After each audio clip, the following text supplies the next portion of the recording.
Hello everyone, my name is Zach, I'm with Old Man Gaming, and this is another horrible review. Disclaimers up front, as usual. I am a house dad, and I don't do this professionally, and I have limited time. So you may hear my kid in the background, you may hear my dog barking. I'm not going to go back and edit it because I don't get paid for this. Disclaimer number 2 is I haven't always played these games to the fullest extent that other reviews would. I'm more or less going off 8 to 10 hours, just kind of a general idea of the game and maybe to give my pros and cons of it and hopefully help you decide whether you want to play it or not.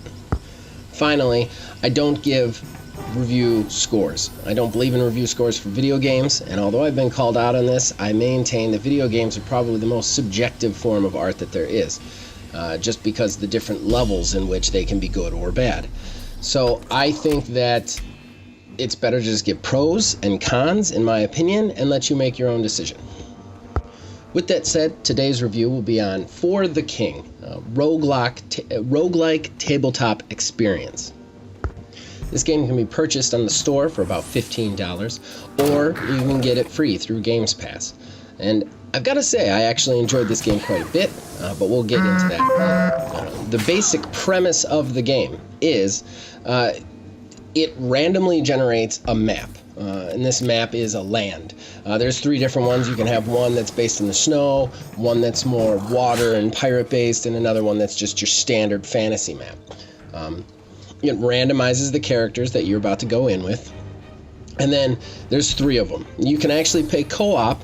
However, the co-op experience is really really not worth it, because the second person has to stay with you in order to really survive, so they don't really get to make, you're not really making choices by yourself. Now, each time you start a game with this, it'll spawn all sorts of events and enemies and whatnot. It also has a day and night tracker, and your characters will move through the world based on rolls, based on movement, based on score, and get into fights with different creatures, enter different dungeons, deal with other different skill checks and skill chats and different random encounters that will test them in certain ways. I'm not a huge fan of turn-based combat, but this one, I have to say, is actually simple and quick enough that I didn't feel like it detracted from the game too much, and there's enough strategy to actually be entertained. The game's difficulty is pretty hard. I was on Apprentice and I died the first time through with all 3 of my guys. I did make some stupid choices, but still it can happen. Your characters level up like normal fantasy characters as they go along, and then you also collect equipment, you collect even side quests, cities. It's basically almost like a fantasy D&D like simulator, basically, just for you and another person. As you play the game, you get this thing called the lore system, and that is basically all the replayability of it. As you go through a session of the board game, I can't imagine it being longer than 4 hours of play if you did everything. But as you go through it, you do certain tasks that give you books of lore. And these books of lore can be used in the main menu to purchase weapons, new classes, and new locations to be added to the board and the game as you go along, which is nice. It gives this replayability where you go in with some standard classes the first time around, but the next time around you unlock some new ones, you want to try them out, so you start another game. And really that's the meat of this video game, is the replaying. Like, it wants you to go back in, do it again, everything's different over and over and over again until, you eventually get bored of it. Getting bored of it's going to take a while, though. They have, like I said, many different scenarios in this game that can make things interesting. And in my 10 hours of playing it, I still haven't even done all the modes. I haven't even done half the modes. They have specific dungeon crawling modes that for just fast, quick dungeon crawls. They also have, like I said, 3 different world maps. One with a snow element, one with a water element, one with the normal. And then, of course, they have various other different online plays and difficulty settings. So it could keep you busy for a while if you enjoy this sort of thing. Okay, so that brings us to pros.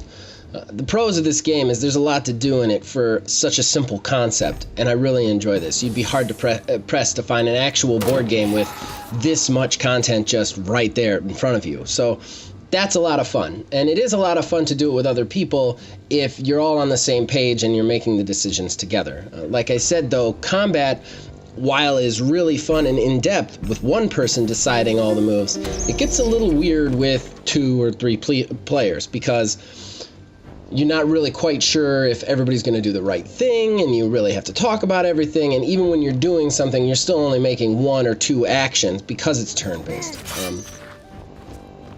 Another pro that I found in it, especially given the fact that, house dad, limited time to play, it's real easy to save the game, come back out, go back in whenever you want. It's not online or anything like that, so you don't have to wait for loading times or wait for hosts or wait for servers or anything like that. So if you just got 15 minutes free, you can go in, do a couple of moves, and get out. And that's a lot of fun. That's really nice. And that segues into our cons, however. The one thing I didn't like is going back into a game is a little bit confusing. When you go to load a game, it brings you back to the character select screen, which means you can actually switch your characters up before going back in, which I believe resets them and kind of screws everything up in my opinion. And it also makes it seem like, the first time I went in anyway, that I wasn't loading my new game. I was just loading back into the game, and I didn't like that. However, like I said, it does load the game, it does save it, and you can go back in. So it's probably my own stupidity, but I'm sure 1 or 2 other people are as dumb as me and will probably think, what just happened to my game? The other con is, of course, it's turn-based and it's very slow. There's also not a lot of tutorial stuff to it. They give of course, beginning hints and tips when you're playing, but there's a lot to this game, and I feel there's a lot of meat on the bone that they really don't explain, especially when it comes to like inventory management and gold and whatnot. It took me 10 minutes to figure out how to sell the items I had at a city, and I don't feel like it should take that long. But, it's an indie game, so lacks of tutorials kind of come with the territory on that sort of thing. So, all in all, I hope this helped you in some way as to whether you'd like to play For the King or not. And either way, I hope you enjoyed the video, whether it was terrible or not. It is terrible. These videos are terrible.